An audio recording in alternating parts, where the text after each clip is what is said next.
Video like जरूर कर लीजिए और ऐसे वीडियो लगातार फ्री में पाने के लिए चैनल को तुरंत सब्सक्राइब कर लीजिए और बेल आइकन को जरूर टैप कर लीजिए ताकि आगे भी सारे वीडियो आपको मिलते रहे। यूट्यूब में फॉलो करते हैं तो प्लीज ये वाला फ्री टेलीग्राम चैनल जरूर ज्वाइन कर लीजिएगा। सारे नोटिफिकेशन सारे अपडेट यहीं पे आते हैं, ध्यान रखिए। नमस्कार साथियों, स्वागत है आप सभी का स्टडी फॉर सिविल सर्विसेज में। ये क्लास है हमारी मॉडर्न इंडिया की और मॉडर्न इंडिया में आज हम पढ़ने जा रहे हैं स्वामी दयानंद सरस्वती को। तो आज हम स्वामी जी के बारे में बातचीत करेंगे, इनसे जुड़े हुए इंपॉर्टेंट फैक्ट और इनके समकालीन जो अन्य लोग हैं उनके बारे में भी चर्चा करी जाएगी।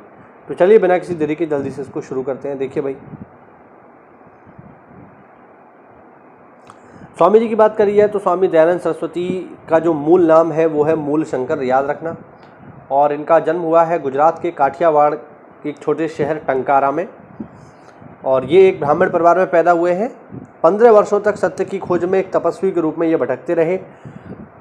अंत में उन्हें मथुरा में स्वामी विरजानंद नामक एक अंधे सन्यासी मिले और बाद में वो उनके गुरु बने। तो पेपर में ये भी पूछा जाता है कि स्वामी दयानंद सरस्वती के गुरु का क्या नाम है, तो आप जवाब देंगे उनके गुरु का नाम है स्वामी विरजानंद। आगे देखिए, एक ब्राह्मण होने का हकदार उसे है जिससे श्रेष्ठ ज्ञान और चरित्र अर्जित कर लिया हो। यानी ब्राह्मण होने का हकदार वह व्यक्ति है जिसने श्रेष्ठ ज्ञान और चरित्र अर्जित कर लिया हो और जो एक व्यक्ति के रूप में शूद्र वर्ग में होने योग्य हो। ठीक है, यानी एक ऐसा व्यक्ति जो शूद्र वर्ग में होने के योग्य हो, यानी वह सफाई और जो निम्न कर्म माने जाते हैं उनको भी कर सके और जिसने ज्ञान और चरित्र भी अर्जित कर लिया हो, ऐसे व्यक्ति को हम कहेंगे कि वह ब्राह्मण है।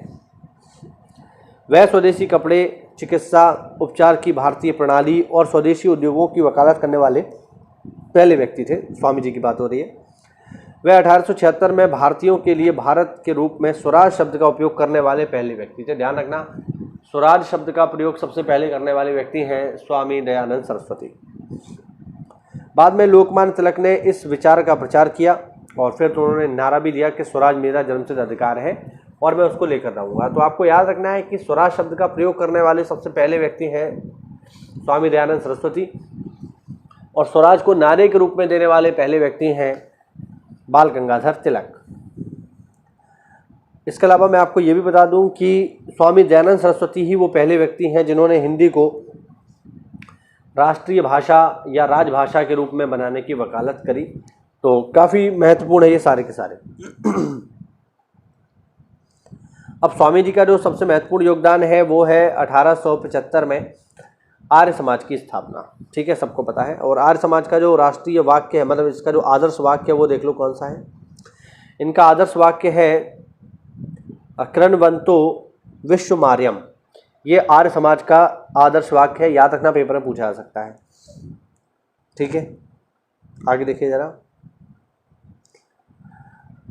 1877 में आर्य समाज का मुख्यालय लाहौर में स्थापित कर दिया गया, जिसके उपरांत आर्य समाज का अधिक प्रचार हुआ।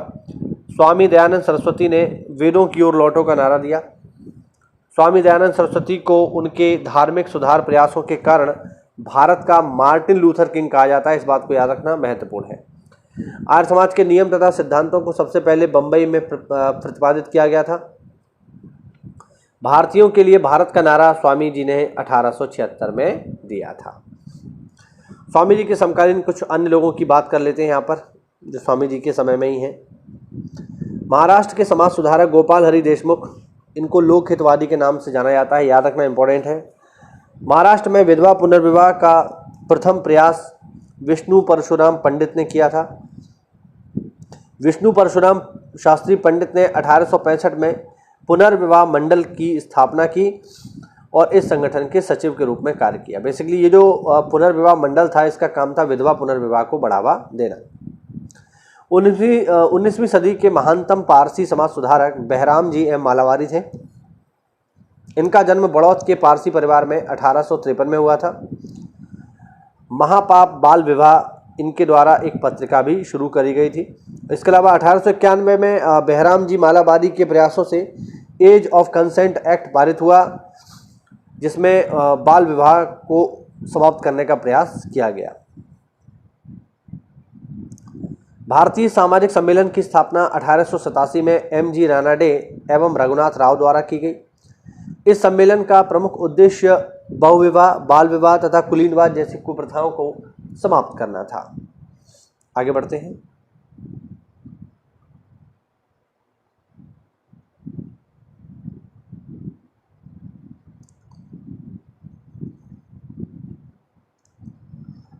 (1856) में धार्मिक अक्षमता कानून द्वारा हिंदुत्व से धर्मांतरित व्यक्तियों के नागरिक अधिकारों की रक्षा का प्रावधान किया गया। 1856 ईस्वी के सती रेगुलेशन लॉर्ड विलियम बेंटिक के समय में 1829 में पारित किया गया। ठीक है, याद रखना।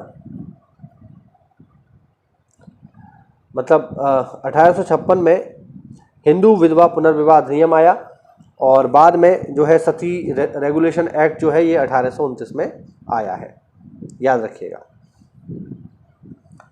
चलिए आगे देखते हैं। 1850 में ईश्वरचंद विद्यासागर कलकत्ता के संस्कृत कॉलेज के प्रिंसिपल बने।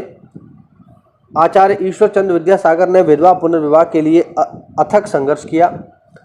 1849 में स्थापित बेथुन कॉलेज के सचिव के रूप में उन्होंने भारत में स्त्रियों के लिए उच्च शिक्षा के लिए महत्वपूर्ण योगदान या महत्वपूर्ण कार्य किया।